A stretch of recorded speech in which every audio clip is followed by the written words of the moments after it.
Hello, everyone. Welcome to today's episode. I am very excited. We have the one and only Fraser Ayres on the podcast today. He is an award-winning actor, a writer, a director, as well as the CEO and founder of the TriForce Creative Network and Dandi.org.uk, an organization set up in 2003 with a core ethos on inclusivity that promotes equal opportunities in the entertainment industry. And we are going to talk about all of that today. I'm very excited. How's You look things? great, mate. You don't look like a dad. You look like you've got energy and like your eyes aren't dead and vacant yet. Yeah. Well, doing, I'm all right, mate. Yeah, I have good days and slightly more challenging days, but I'm handling parenthood just about, I think.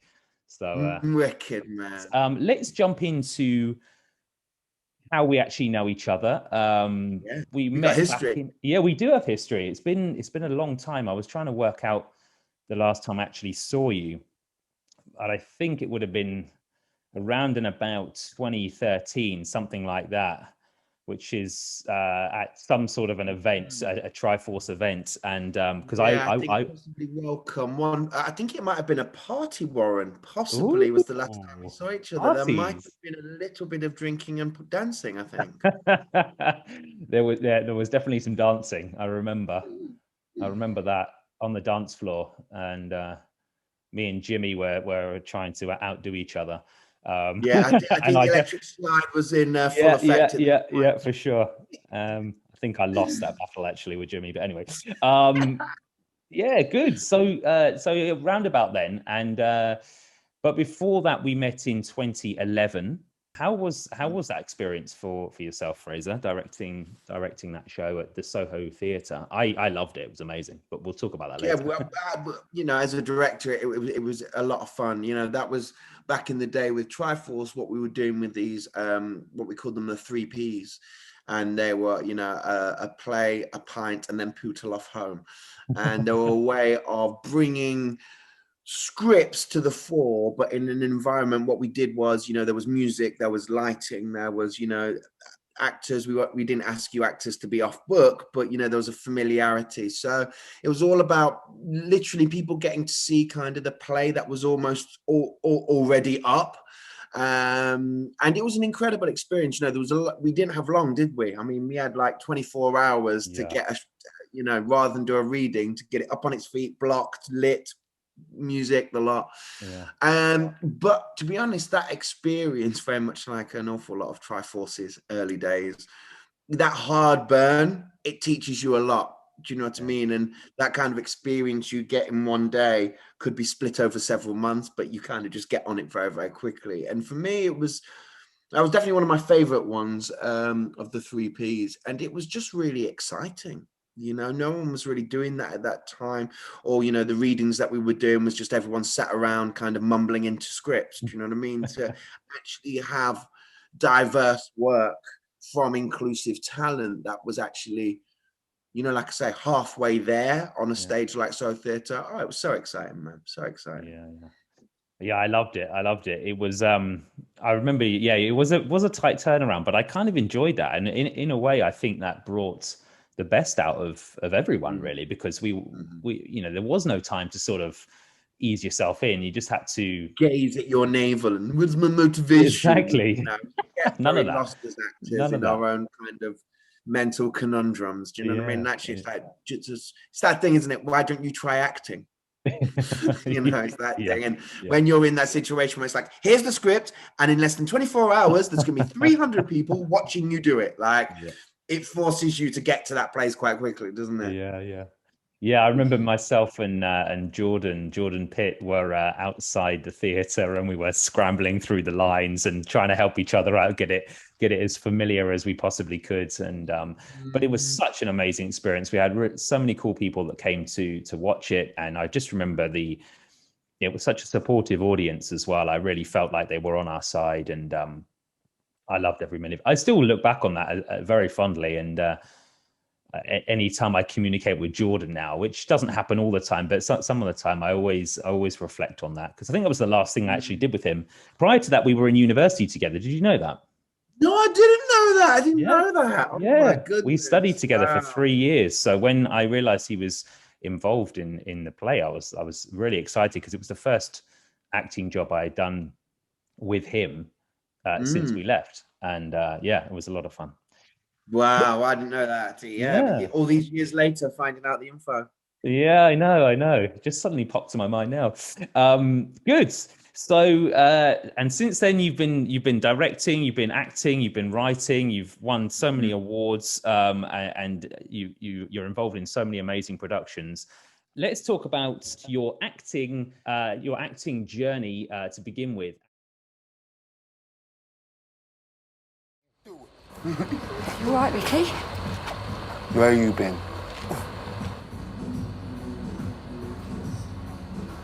I don't know. But did I tell you?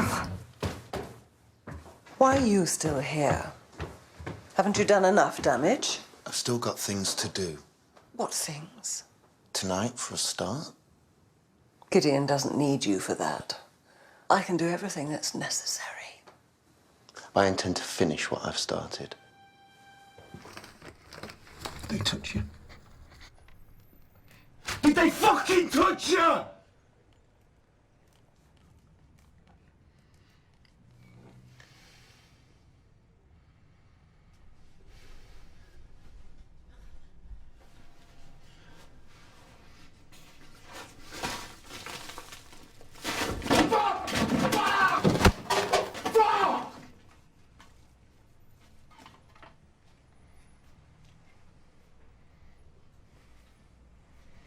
Motherfuckers!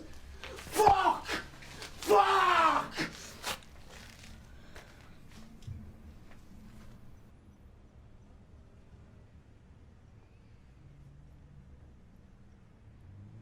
What is your most proudest moment to date in the acting Mm. world? Like a production you've been involved in when you just thought everything about this was awesome, like being an actor in it, everyone that's involved, the work that went into it, and also the results on the other side of that. That's a really interesting one, actually. Actually, I think there's a couple of jobs, but for very Mm. different reasons. And just the way you phrased that, mate, was actually. So I did a job called AD, which got retitled Yes. Kingdom and Empire. Yep. It was the NBC thing. Yep. And it's funny you saying that as well, because so when that came up, I was just a fledgling actor. I'd had a very nice career, very proud. I'm not moaning about that. I feel very blessed. But as actors, there's always that job that is the right money, the right profile, the right role, and it exists in our head as this kind of imaginated job that will just make everything okay. It'll make life better. It'll be the sense of completion we've all been looking for. It's that job. Yeah. And just the way you phrase that made me think of that. And so when AD came along, it's like, you're going out to Morocco for 6 months to go on Wow. film, NBC production. That's a big epic, like, all that business. And I remember getting there and, the sun, and it's like, oh, really, is this work? Oh, wow, amazing. While we walk around the deserts and stuff. It was beautiful. Yeah. But within 2 weeks, this feeling, this kind of ennui kind of returned, this feeling of dissatisfaction. And it was really weird because I was literally in the midst of my dream that I dreamt of from the age of 7. Like, that's how long I wanted to be an actor. So this job was literally the completion of, like, almost 30 years of Yeah. kind of effort. And I remember in that just after 2 weeks, and I phoned my wife and I was like, I want to come home. She was like, what the hell is wrong with you? And she was like, is it? And I was like, no, everyone's lovely. The role's great. Everything's what I thought it would be. But I've realized by having that job, and that really is a luxury as well. Like, it only occurred because I actually got that job that we dreamt of. But because of that, and I said to my wife, I said, yeah, I've realized that actually I had everything before I came to Morocco to do this job. Mm. Now, I wasn't rich and I wasn't a hugely, I wasn't doing an NBC thing, but I meant internally that journey I'd already been on. And this kind of external validation that an awful lot of actors that we have, either that job's going to make it right, or all those years of beans on toast. If I get that job, it'll make it. If I get the Marvel job, it'll all make it worth it, Yeah. And I realized that, you know, having the, like I say, feel very blessed and privileged having that job, but actually having that dream job made me realize that it's just not real. It's not a real thing. And sometimes that energy within us as actors to pursue that thing that can't ever be attained can actually leave a lot of us feeling very unhappy for a long period of time. And that frustrations of actors' careers can often be an internal thing as opposed to actually anything that's happened externally. Does that make sense? Yeah, no, it does. Yeah. Yeah, it was a different one. And then in terms of, you know, just like what was awesome, what was great and all that, you know, there's been a few. One was Stuart A Life Backwards. I mean, that was an incredible role to play. But, you know, this question, it's actually not the biggest or like the most intense. One of the most important projects to me is the one that I wrote 15 years ago called Maynard.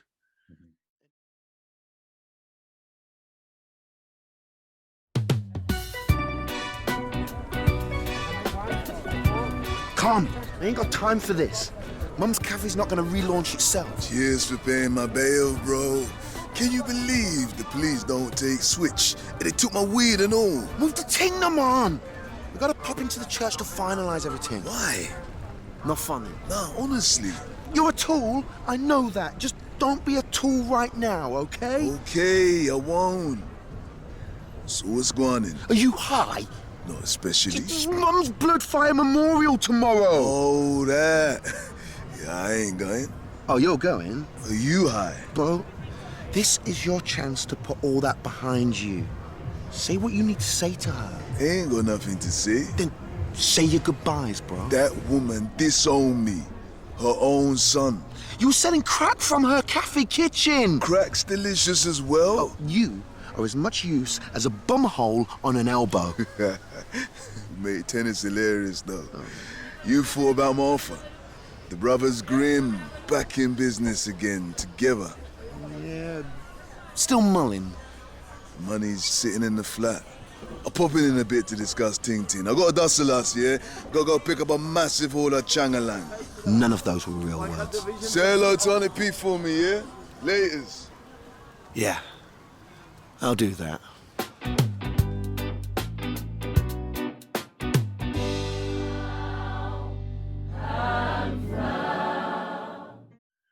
And when we wrote it 15 years ago, you know, it's been through so many kind of incarnations. And, you know, Goldie has played my brother, Sheridan Smith has played my wife, Joe Martin, who's like the doctor, she's been in it, Ellen Thomas. One of the readings, we had Rafe Spall in it, you know, and that's been on a mad journey. And then this year, well, last year, it actually got made for radio.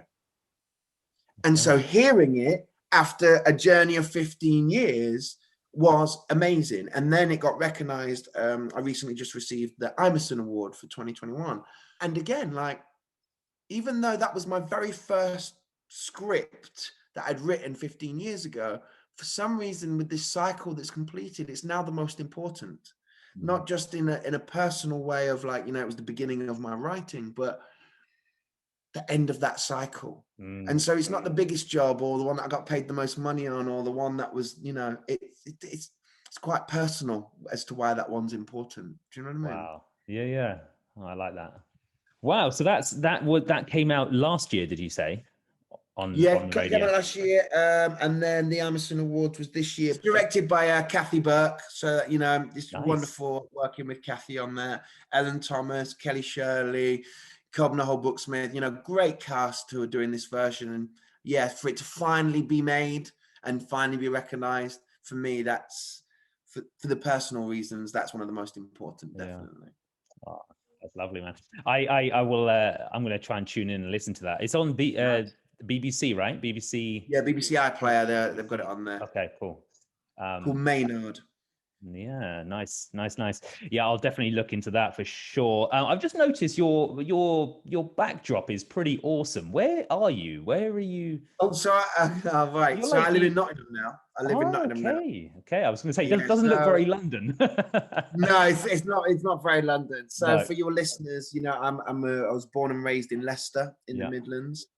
And as I decided I wanted to do, this crazy industry, I vowed never to return to the grey, miserable Midlands. It's got nothing for me. I'm going to London where the streets are paved with gold.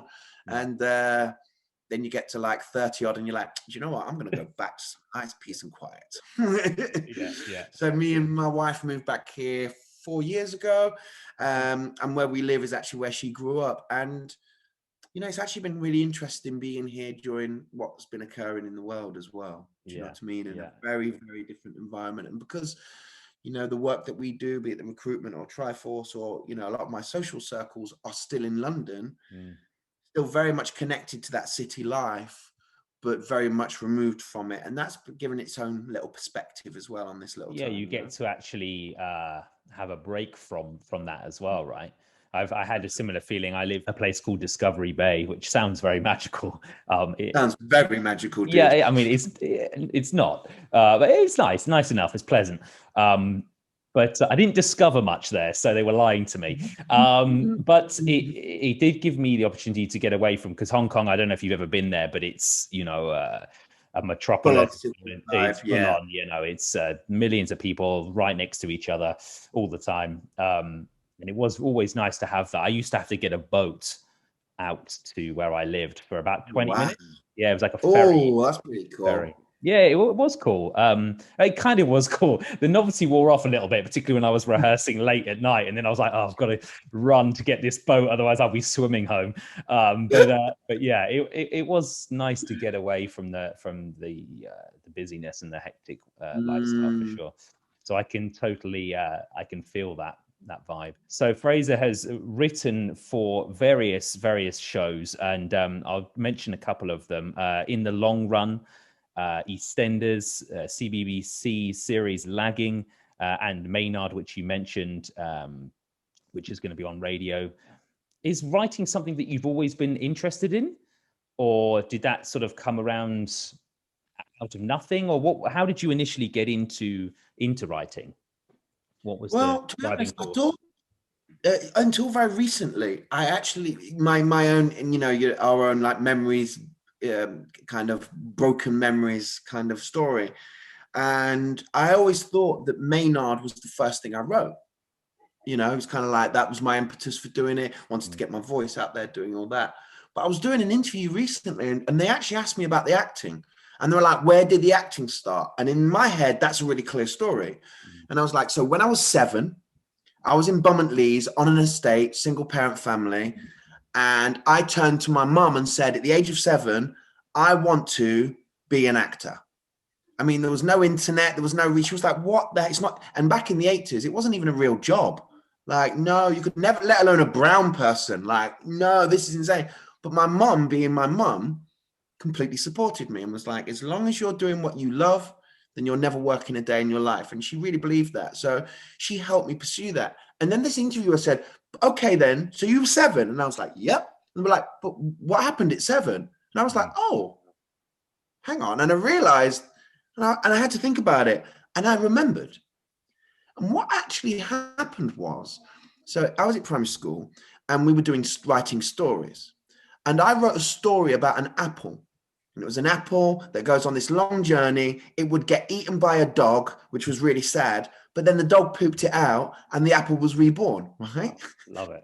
I love it. So I wrote this story. My teachers went, this is great. We're going to do a play.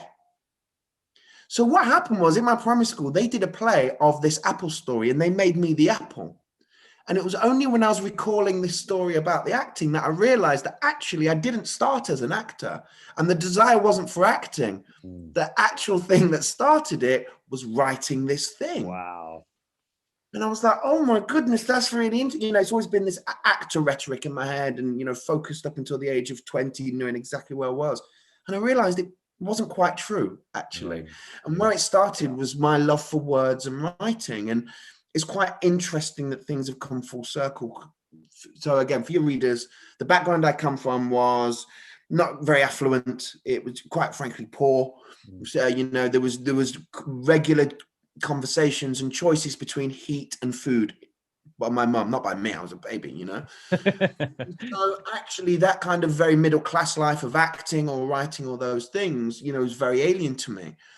But what my mum ensured was she always helped me pursue my passions, and I love to read, even at a very young age. And I don't know what it was. I look back a little bit and reflect on it, and it's like, you know, there was a part of you trying to put in the tools so that you can escape that trajectory and do those things, like, you know, lots of that. But I was a huge avid reader, be it comics or books or stories. And I remember when I was 8, I had a reading age of 16. And my mum just kept getting me books from Car Boots. She couldn't afford books, but we'd go to Car Boots and she'd get loads of books for me and do all that thing. And actually, that pursuit of literature, that pursuit of words, that what words can do, how they can form your reality, how they can change your reality, how the words you use can alter your whole trajectory, how it can literally form where you are, was actually really, really important coming as a working class boy, mixed race in the 80s. Because it was the words that enabled me that trajectory out of that situation. Don't get me wrong, my mum's hard graft and hours of like cleaning little things and doing all that, absolutely. But in terms of that pursuit of it, it was that literature, it was the words that enabled me then to become an actor, or then to become quite academic, you know, in my own times, or, you know, have the skills to be able to set up an organization like TriForce, even though I don't have a degree or an A-level. That kind of root knowledge there has done me in great stead throughout. And, you know, here we are now, where I would definitely class myself more as a writer and producer than an actor now. So it's kind of come full circle back into that thing, you know, and I'm very blessed to be in that position where, don't get me wrong, acting was a beautiful joy, you know, did it for 30 years. It was incredible. But the freedom you get as a writer and as an exec producer is on a completely different level. And the stories you're in control of and the stories you can tell from that position are completely different to the ones that you have to serve as an actor. And for me, that's just fascinating and really enjoyable. Wow. Do you have a preference over writing or executive producing, or are they on parallel?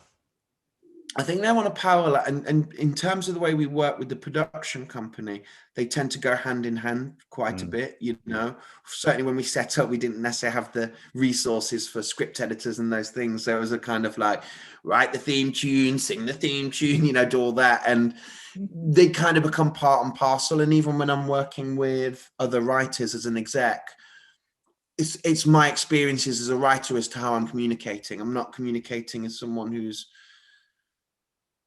like, for instance, when you tell someone something's not quite right, you have to explain why. And then more importantly, well, you're a parent, Warren, you know this. Like, you can't just point out the thing that the kid's done wrong. Like, that's not going to work. You know what I mean? There's no growth there. You kind of go, okay, well, this doesn't work. This is why. And then the really important thing is, here's the solution. Yeah, yeah. And I think being a writer before I became an executive enables me to understand that process more. And when you're, you know, no matter how busy you are, just saying to a writer, make it better, isn't going to help their day or their career. Do you know what I mean? So are you saying are you saying, Fraser, that I could be a really good executive producer then? Because I think you'd be an excellent executive producer. Absolutely. Based on the fact I have children. Awesome. Yeah. Basically, children are like having like 400 pilots from Netflix all over like one really condensed period of time. And if you can get through the parenting, you can do anything. Yeah. It's good to know. Good to know. I'm feeling more inspired by the second. Awesome. Wow, it's super interesting listening to you. I wish we could talk all day, Fraser, but I know that you are a busy man. And my kids will be coming home and hanging off my leg in about half an hour's time. So, and then we see exactly what kind of parent you are. Yeah, exactly.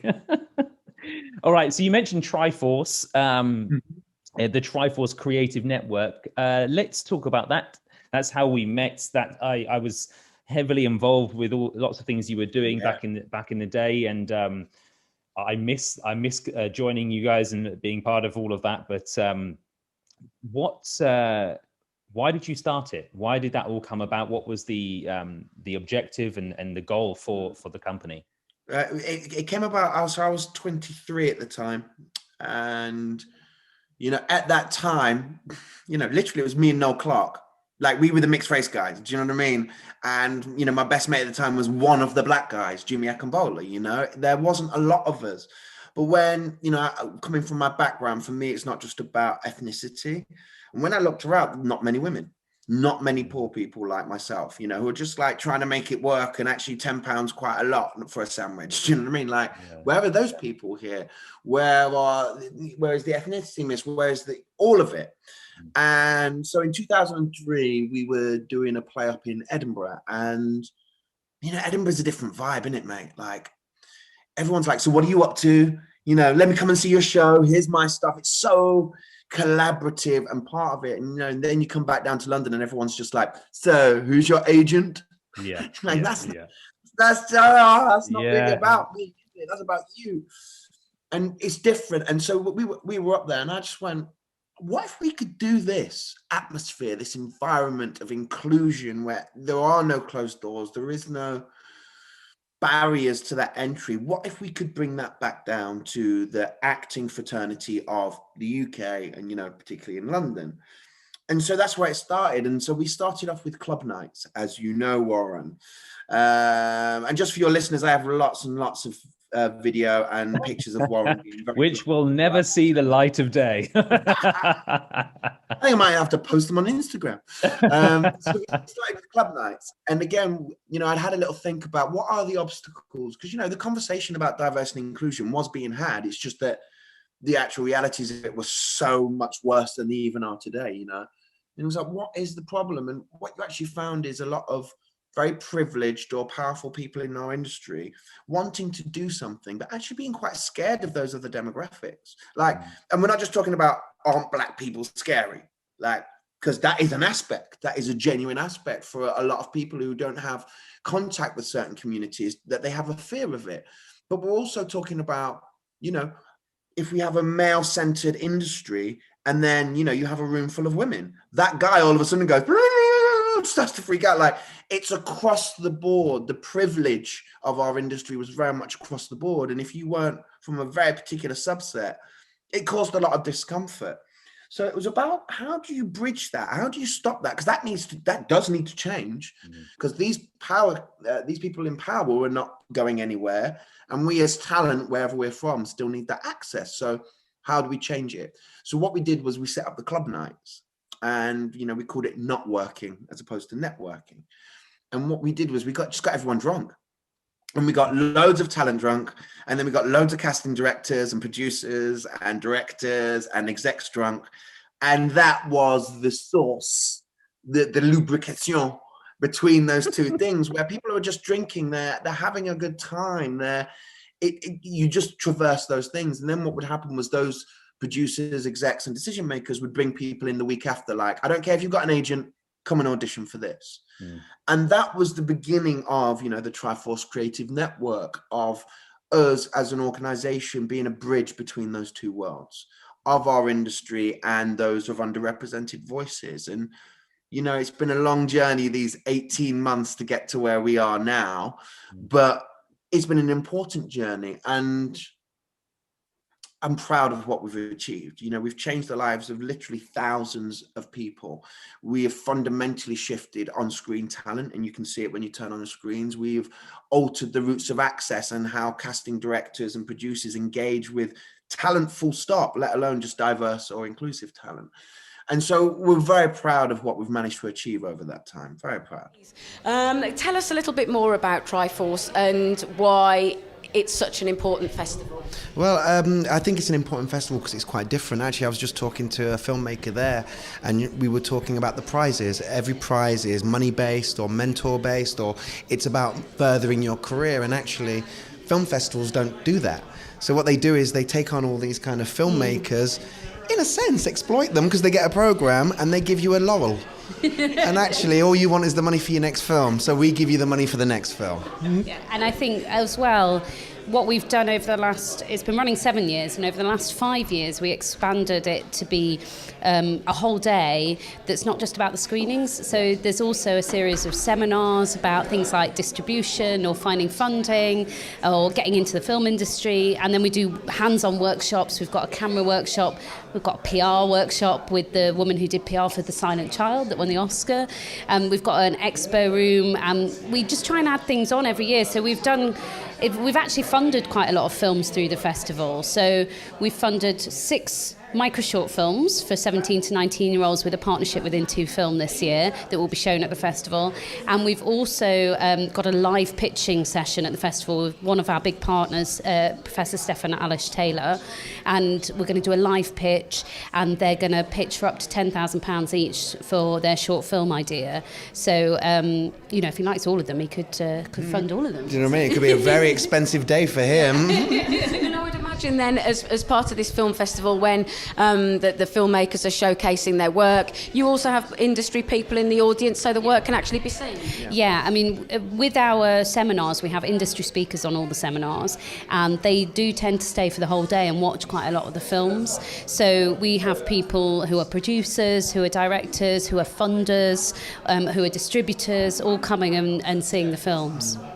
You also have Monologue Slam as well, which is all part of that. It's giving actors or an opportunity, a platform to showcase what they can do in front of some pretty powerful industry people, and also for it to be free. And that's the thing, like we've seen these readings where it's like, give me £250, and then I will put on something where you get to perform in front of your own nan.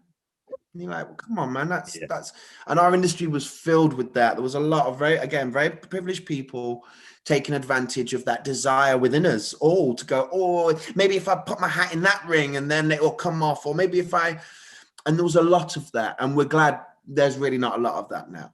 Like, you can't be doing that. And again, the process that we put in made sure that we weren't setting people up to fail. There is an audition process. There is a practice there. There is then support after that before the show, where it's like, we're going to try and give you all the tools that you need to give the best performance in front of those people. So again, it's about the support, how you support talent, not necessarily just what you do with talent, And they are taking place in London, in Birmingham. Is there one in Birmingham as well? Yeah, well, we had to stop obviously with the pandemic because they were live events, but we were in 7 cities in the end. Wow. We did LA, Birmingham, Manchester, Wales, Bristol. We did a lot of them. A lot. Did you notice a difference between, because I speak about this on another episode very briefly, but I had a stint in the US, which was partly inspired by spending time with you guys and picking up on that energy to get out there and make something happen. And so I went to the US and I noticed a very different approach to acting, to performance, to getting yourself out there. Did you notice something similar with the Monologue Slam in Los Angeles compared to in the UK? Were performers more confident, more comfortable in that environment, or was it kind of similar? What was the deal with that? Do you know? It's when I did LA and I was setting up a Monologue Slam there. It was actually a really interesting process because, in some ways, America is so far ahead of us. What I equated it to was, in the US, everyone gets one shot. Like, no one wants to miss anything in the US. Like, so you will always get that first meeting. You'll always get that first audition. 9 times out of 10, we're not prepared for that first meeting. We're not ready for that first, if your first audition is the lead in Jurassic Park and you've been doing adverts in the UK, like, you'll get that audition, but you may never get to see him for Jurassic Park again. So there's like a really high elevated element of risk in America, but there's also kind of infinite opportunity. And because of the volume that operates over there, the number of shows, there is more opportunity. So there's like, and when you say it like that, it's almost idyllic paradise. It's like, wow, great, let's all go to America. But then the realities of it are, like I say, everyone gets a shot, but they may not be ready. Nepotism's quite rife over there. But in terms of the talent, was really interesting seeing the American talent, because, you know, so, you know, the TriForce Network is now 70,000 people, of which, you know, 40,000 of that are actors. So, you know, had seen quite a few actors over the last kind of decade. And the drive in America is real. And don't get me wrong, I know those actors over here who are like, I'm up at 5:30, I'm doing this, I'm on my thing, they've got 8 monologues. Like, I know those actors over here, but they tend to be more the minority that are really on that. In America, everybody's on the hard grind. You know, everyone's drinking the juices, you know, Runyon Canyon's filled with everyone jogging. You know, it's really quite interesting seeing that passion for it. And the understanding that actually you need to put in like a whole heap of work. Like, this is going to be hard. I need to work my hardest if I'm going to get even a shot, which is what I had to do. Like, I'm brown, I'm poor. The efforts I had to make to get to where I am are exponentially greater than someone who was in a rich family and can just, you know, work for their uncle. Everyone in America is working like they haven't got a shot. And for me, that's really, really exciting.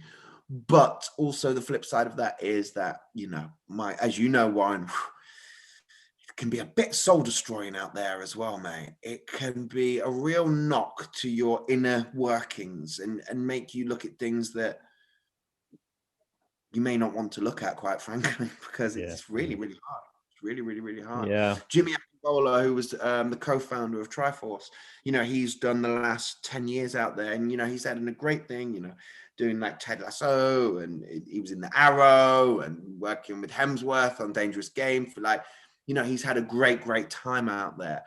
But my goodness, the work he's had to put in just into that raising of the profile, let alone the artistry of acting, or, you know, it's not easy out there, guys. It's not easy out there. And how did, I mean, this is probably a question I should put to Jimmy, I suppose, but do you know how he went about doing that? How he went by about raising his profile in that way? Like, you said he worked very, very hard on it. Well, what was because I know when I went out there, I was a bit like, I mean, similar to what you were saying before, like being ready for an opportunity. I mean, I wasn't specifically doing castings as such, but I was doing classes, and I met a few agents and things like that. And, you know, they showed interest, but there was always that, you need to go, you've got to get your paperwork, you've got to get this, that, and the other, you've got to be ready for everything, and to sort of drop everything and get over there and make it happen. And for me, I just wasn't ready for that at that time. And maybe at some point I will, who knows, but it requires a real stamina and a real drive for, and that's the thing. Jimmy wanted that so hard. So when me and Jimmy were doing a play, when was that one? So 2003, when we set up TriForce, and this kind of story sums up where mine and Jimmy's paths diverged. And so we were in the dressing room. I was the lead in the piece, getting lots of awards, timeout awards, killing it. I'm sat there and I'm doing my bit of yoga in the corner, doing my meditation, doing my nice stretches and everything before the show. I look over and there's Jimmy literally licking envelopes, like, fold, like getting cotton mouth. I'm like, what are you doing, bruv? And he's like, oh, I'm sending letters to casting directors. I'm like, why? And he's like, well, come and see the show, innit? And I'm like, yeah, but doesn't your agent do that? That was the moment where my path went different to Jimmy's. And you could see the focus that Jimmy gave to directly the acting. You know, I gave my focus to TriForce and those things from that point on. You could see the difference in just how we were thinking, how we were behaving, and in what already was important to Jimmy and what was important to me. And you could see that divergence there. And that's what it requires. And that's what, particularly because there was, you know, even when I was coming about, like, you know, there was tens of thousands of actors. Now there's millions. Like, even Spotlight in this country, in the UK, has like 200,000 members or some nonsense. You know, it's crazy. You know, I think it's 140 on 50. Anyway, it's crazy. Yeah. And that, you know, that volume game, you have to, like I say, you have to work like you're hungry.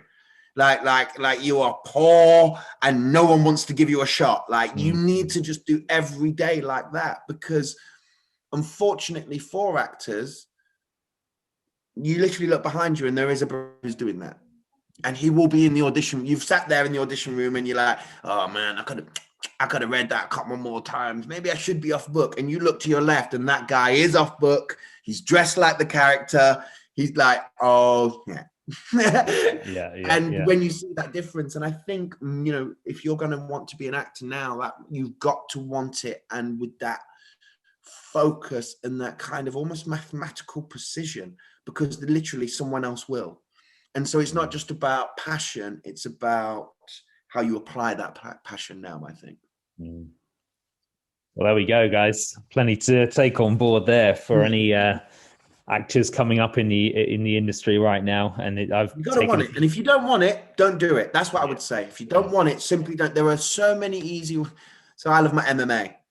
And I love my MMA. And when you speak to the coaches, you know, they often say to the students, like, you know, there are easier ways to make money than getting beaten up, right?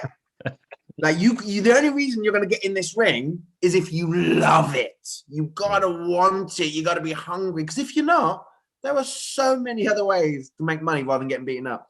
Yeah. And I would say that to actors. I would say that to anybody in any of their jobs. And if this time of change has been anything, it's that opportunity to reflect a little bit. You know, we've all been put on enforced meditation, you know, and so we get to reflect a bit. And if that is the thing, it's like, look, there are so many ways that you can generate income.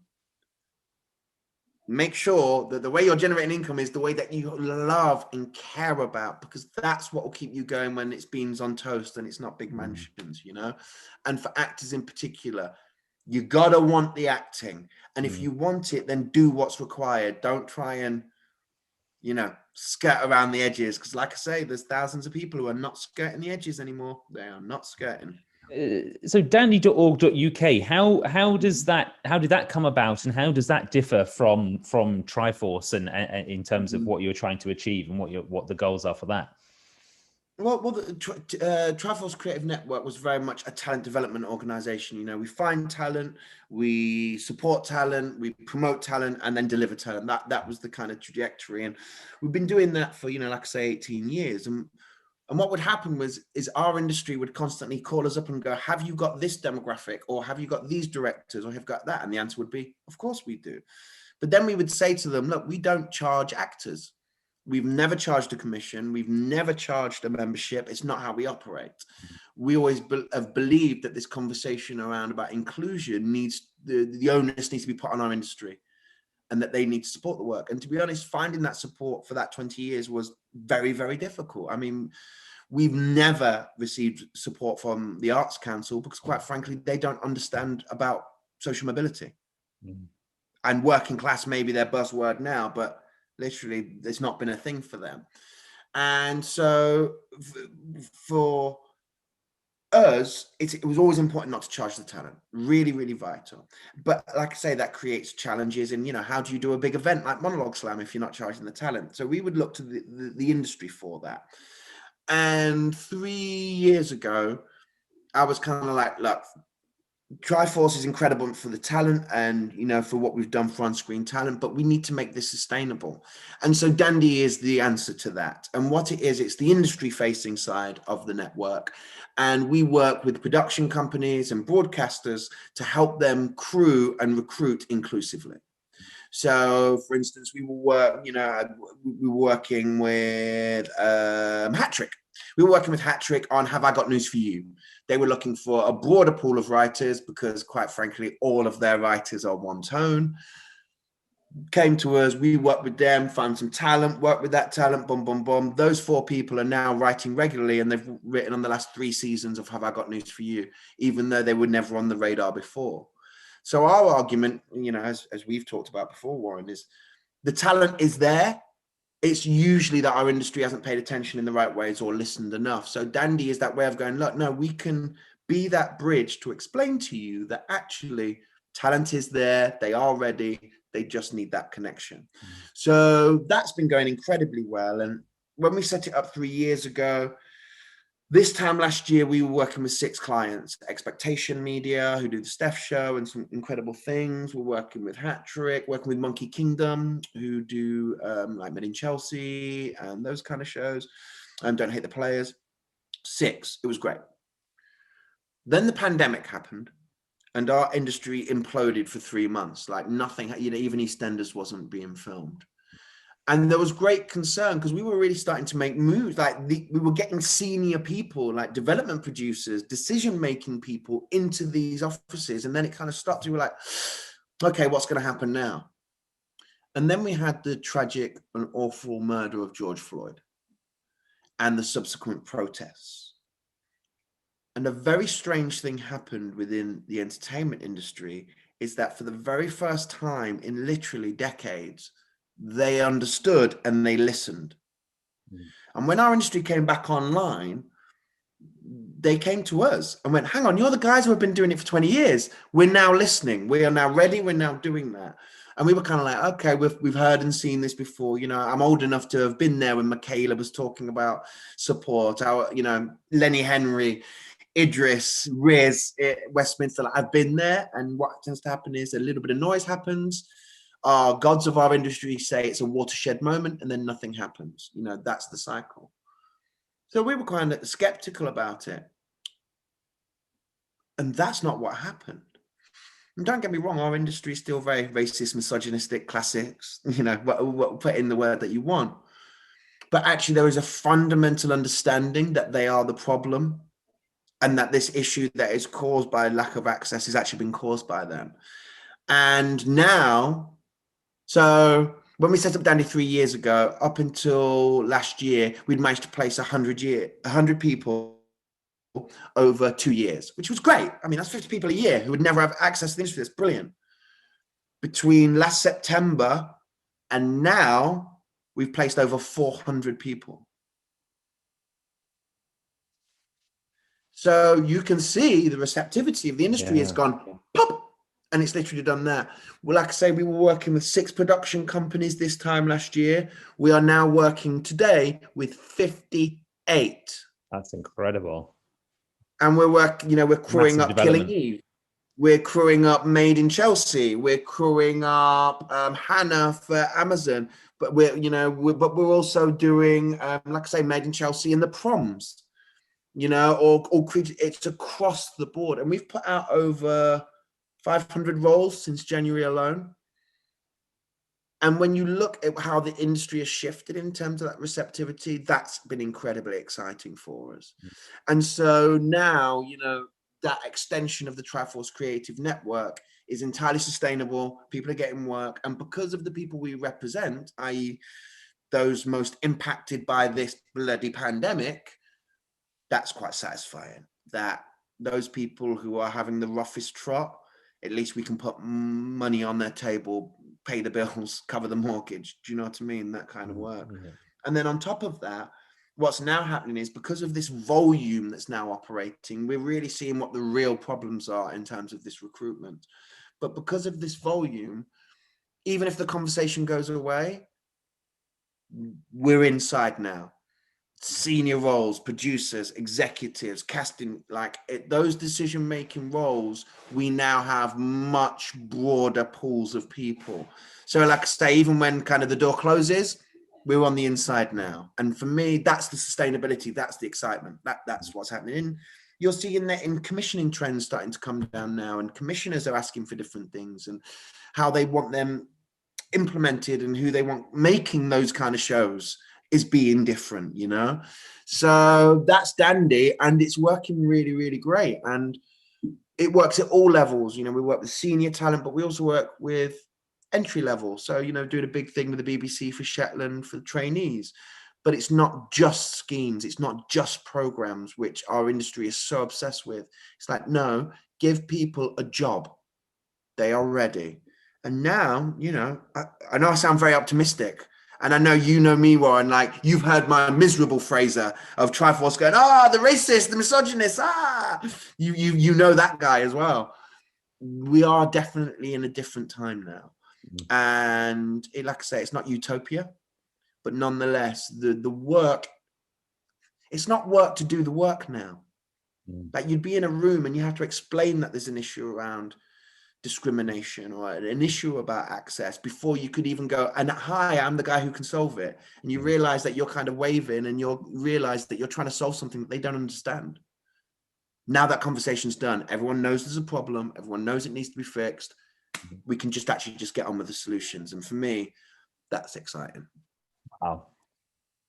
Nice. And following on from that, you have recently produced a panel show called Sorry I Didn't Know, which is based on Black history. When did that journey begin, and how did you face particular challenges getting it made?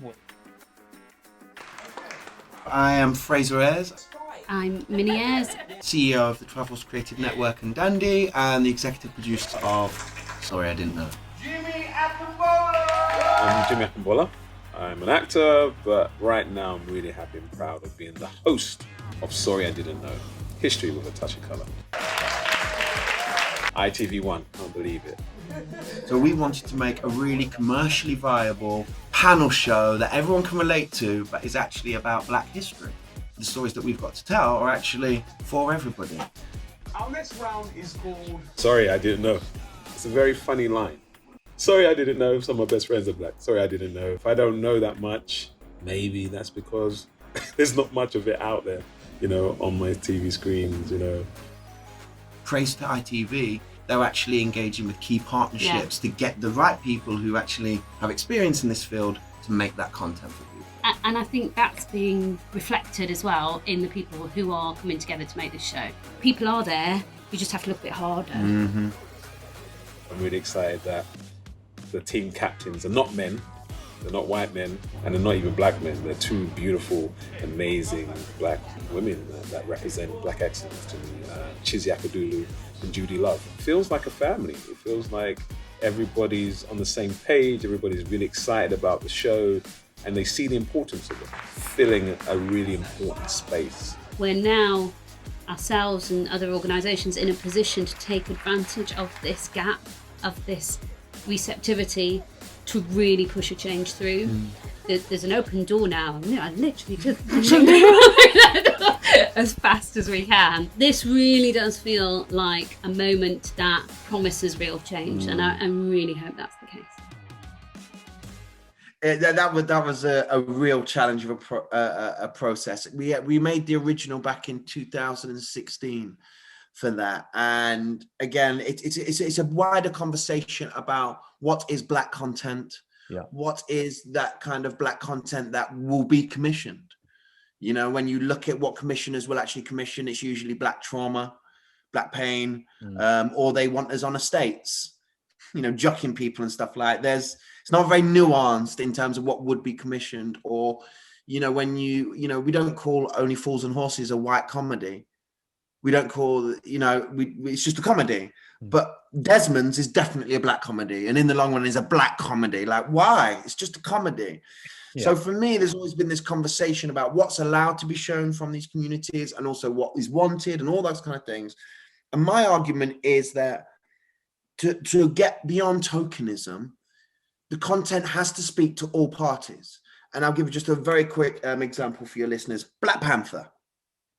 It's just about superheroes. It embraces Black culture and spreads that word and embodies it in celebration, but it's just a superhero film. That's why everybody can watch it, okay? It's not tokenized. It's not just for one particular demographic. It is for everyone to enjoy. So for me, that was the conversation about comedy panel shows. One, I think comedy panel shows are just like there's barely any women on them, and there's certainly barely any brown people. And I'm like, okay, this needs to be rectified. And so we came up with the idea, and I remember pitching it and them going, but Black history is not very funny, is it?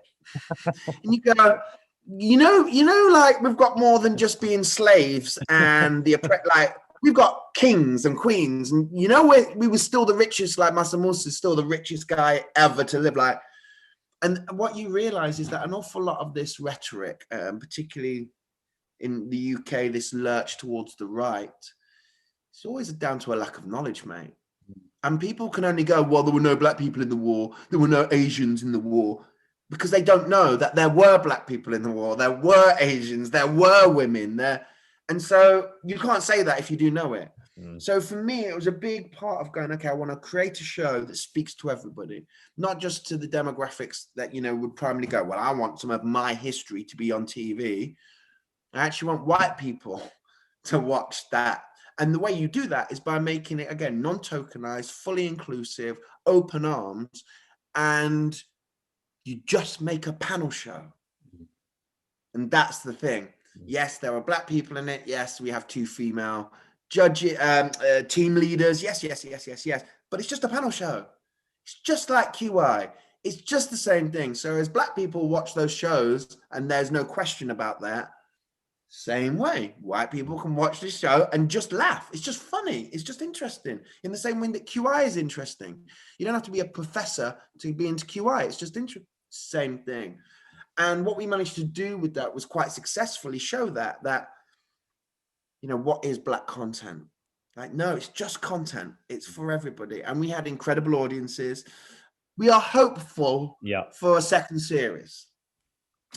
Nice. So hopefully that will be on our screens and people will get to see more of that and getting entertained by that. And when we got the data back, it was really, really interesting because, you know, without a doubt, we did have the black audiences. 1 in 5 black people watching TV were watching our show. Brilliant, great. But then you drill into the data and you realize how many white people tuned in, how many white people kept tuning in, how many women saw themselves reflected on that and that they were a primary demographic. And again, what's happened with the commissioners and the broadcasters going, oh my goodness, it's weird, isn't it? You can make a show like that and everyone watches it. And we're like, that's what we've been telling you. And when you have these conversations, it's just a kind of short-sightedness on their part and a perception. It's like, of course, Black Panther would make you more money. Of course, a show that speaks to everyone is going to give you broader, more audiences, of course. But rather than banging the drum, we got to prove it and we got to show it.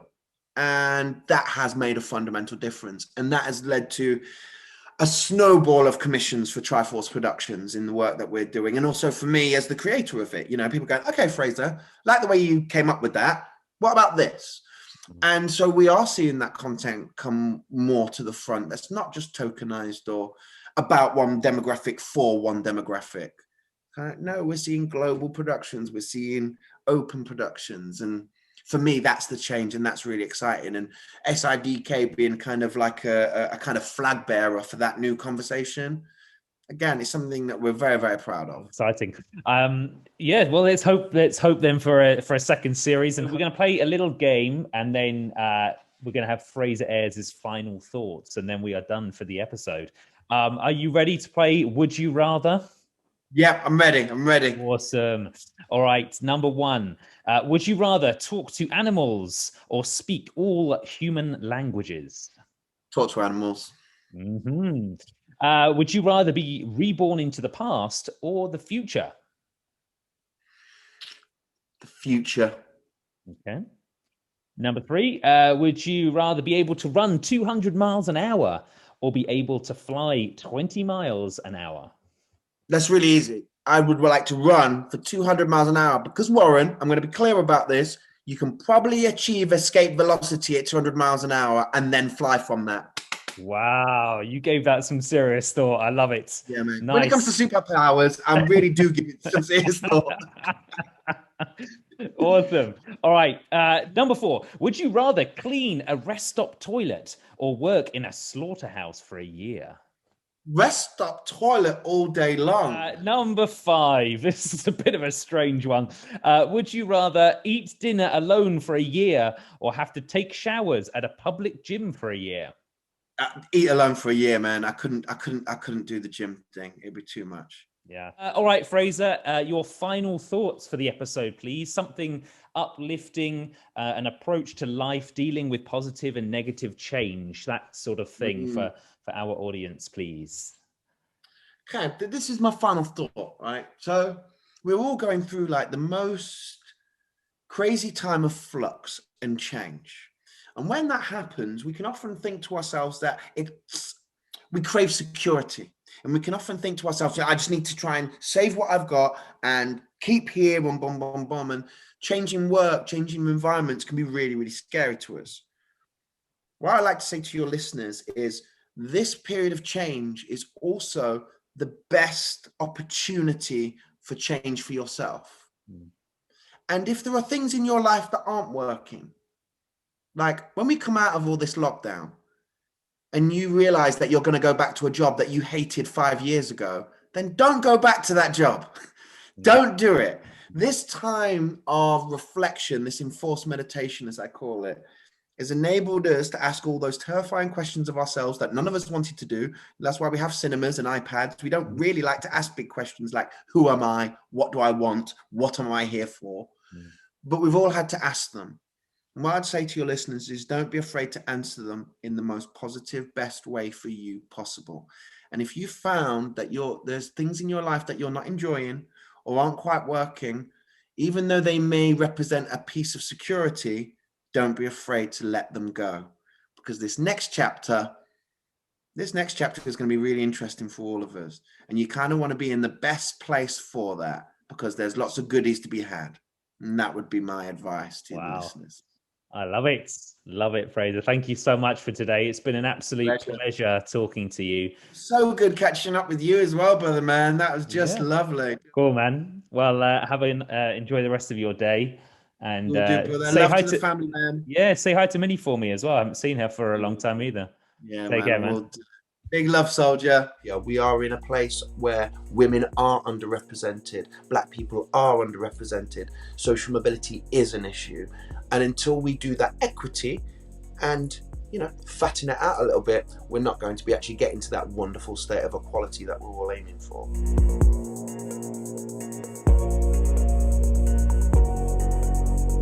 Our entertainment industry is so far behind in what we would term as equality. People are left behind, people do fall through the net, and in different ways, be it your resources, your demographics, or the fact that you may have different life circumstances. And I think our industry as a whole don't always get diversity and inclusion right, because that our decision makers are primarily from a very, very particular demographic. The whole thing boils down to inequality.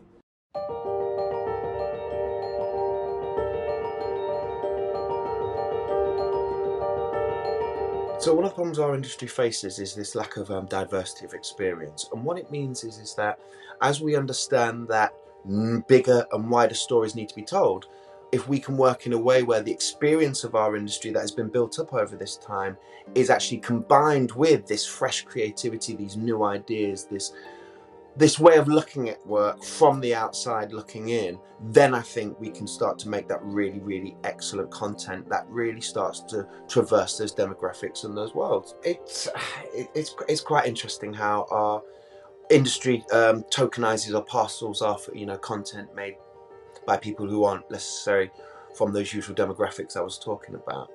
And what tends to happen is that we have black programs, we have black comedies like Desmond's or In the Long Run, but we've never called Only Fools and Horses a white comedy. It's interesting how history, and particularly black history, is perceived in this country.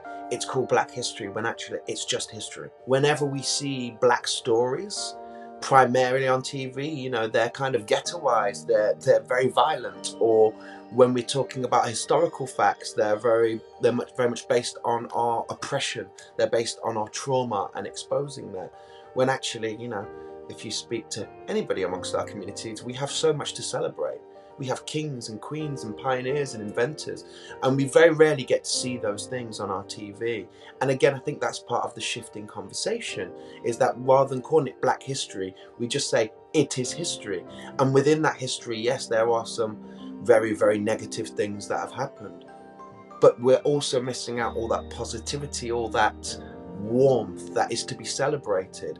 I think we're definitely in a time where those frustrations have kind of come to the fore. I think we're seeing that with the protests, and I think we're seeing that with more and more people being vocal in our industry, because what can often happen is there is a small window of change where that conversation is very live and very present, but unfortunately that door usually closes and the same issues usually kind of circulate. What we're seeing now during this time, on the back of the Black Lives Matter movement and the tragic murder of George Floyd, that actually this period of time is longer.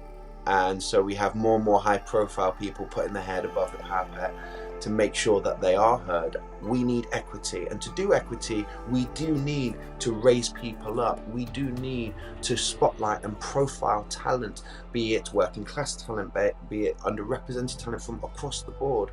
That is essential. And people do say, you know, I'm feeling left out at the moment as a white male. Well, it's okay. We will get to that point where it's all inclusive again, but for now, it is about allowing more people in. It just has to be.